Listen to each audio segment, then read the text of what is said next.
In addition to the developments here in the United States, there's been a surprise meeting on the Korean Peninsula. The leaders of North and South Korea came together last night.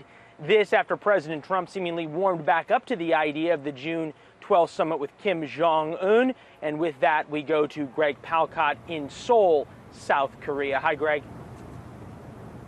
Hey, Leland. Yeah, taking place here this weekend, a possible important development in efforts to bring peace to this region.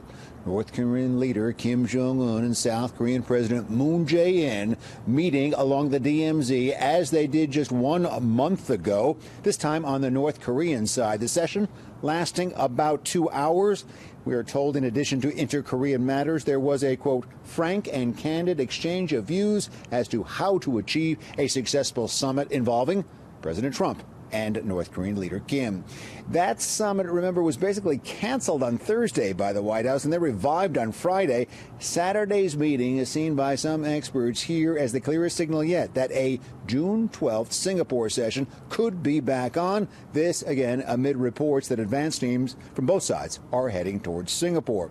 Now, South Korean President Moon met with President Trump this past Tuesday. There is some talk here that he was carrying a message from Trump to Kim, but also perhaps Moon, who has become a really important go-between for both sides, could have pushed Kim on Saturday to further commit to denuclearization. That, of course, is the core issue of any future talks with the North.